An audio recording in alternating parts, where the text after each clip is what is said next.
பிரியமானவர்களே, ஆண்டவராகிய இயேசு கிறிஸ்துவின் நாமத்தினாலே உங்களை வாழ்த்துகிறேன்.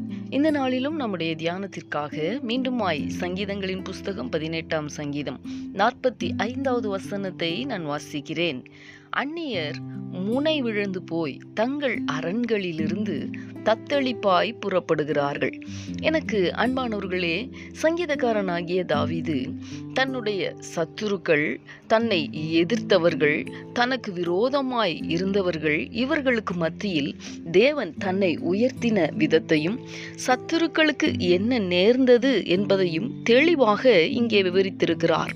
அதில் இந்த 45வது வசனத்திலே அந்நியர் முனை விழுந்து போய் தங்கள் அரண்களிலிருந்து தத்தளிப்பாய் புறப்படுகிறார்கள் என்று சொல்லியிருக்கிறார்.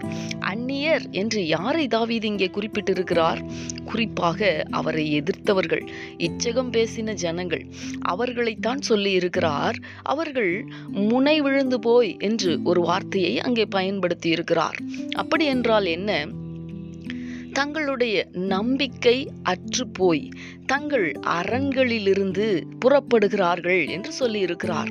அரண்கள் என்று எதை குறிப்பிடுகிறார் என்றால், எவைகளையெல்லாம் தங்களுக்கு அரணாக கொண்டிருந்தார்களோ அல்லது அரண்களைப் போல அவர்களுக்கு நித்திய நம்பிக்கையாய் இருந்த ஸ்தலங்களை விட்டு தத்தளிப்போடே புறப்படுகிறார்கள் என்று சொல்லி இருக்கிறார்.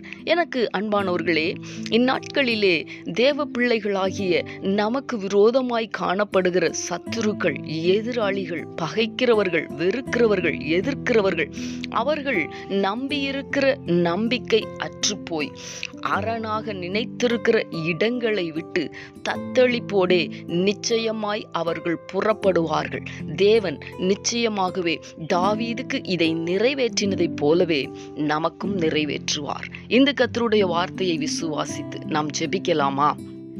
எங்களை நேசிக்கிற எங்கள் அன்பின் பரலோக தகப்பனே, ஆசீர்வாதமான இந்த நாளுக்காக உமக்கு நாங்கள் நன்றி செலுத்துகிறோம். இந்த நாளிலும் நாங்கள் தியானித்தது போலவே ஆண்டவரே, அந்நியர் முனைவிழுந்து போய் தங்கள் அரண்களிலிருந்து தத்தளிப்பாய் புறப்படுகிறார்கள் என்ற வசனத்தின்படியாக தம்முடைய பிள்ளைகளுக்கு விரோதமாய் காணப்படுகிற சகல பொல்லாத மனிதர்களுடைய அரண்களிலிருந்து ஆண்டவரே, தேவன் தம்முடைய ஜனங்களை தப்புவிக்கும்படிக்கு தேவனாகிய கர்த்தர் இந்நாட்களில் உம்முடைய பிள்ளைகளுக்கு ஆதரவாக கிரியை செய்யும்படிக்கு ஜெபிக்கிறோம்.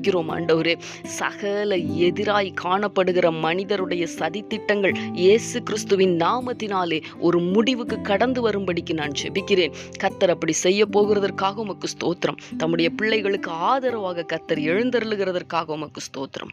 இயேசு கிறிஸ்துவின் நாமத்தில் வேண்டிக் கொள்ளுகிறேன் நல்ல பிதாவே. ஆமேன், ஆமேன்.